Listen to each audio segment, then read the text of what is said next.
Hey there, this is Claudia. Welcome to or back to For the Love of Four. So this video is going to be all about my magical readathon O.W.L.S TBR, as well as the rest of what I'm reading for April. So I have my booklet here that I printed last year, and I didn't feel the need to print a new one because I will be a librarian and it's already in the old one and it's the same as the new one that was put out.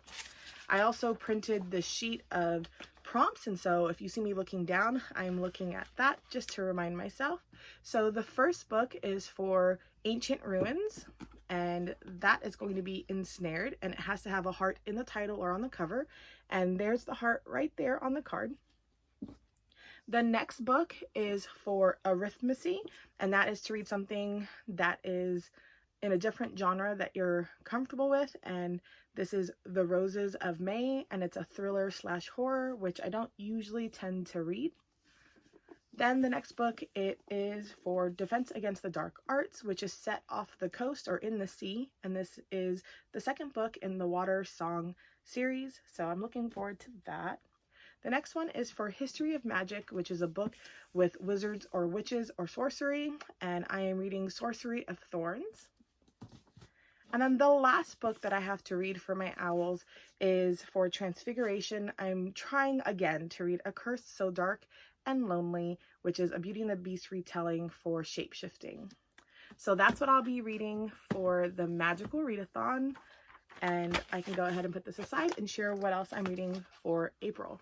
So I am joining in for the read along, and I'm reading book 3 of Harry Potter, and I'm looking forward to that.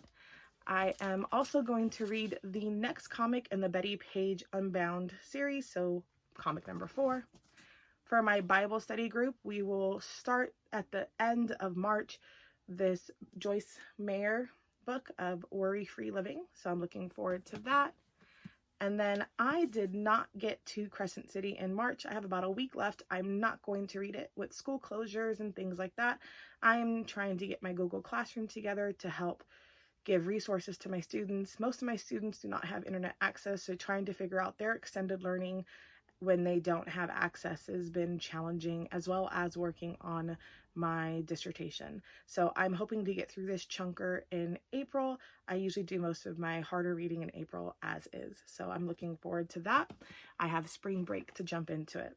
Then I'm going to be reading book 2 for Sailor Moon, and it's a graphic novel. Following, I will be reading a book that has been given to me by my friend. We are doing a monthly book swap where we're each giving books that we liked or intend to read ourselves, and she gave Odd Child out, as well as for book 12, Bees in the Butterfly Garden. So these are the last 2 books that I'll be reading in the month, and I'm looking forward to it. If you are partaking in the magical readathon, go ahead and comment below with what job or career you'll be doing and what your reading list is or what you're interested in reading. If you have a video or Instagram post, link that below in the comments so I can check it out. With everything that's going on, enjoy quality time, be well, take care, wash your hands. Hopefully you're not dealing with allergies or any other illnesses. So I'm thinking of you. Take care.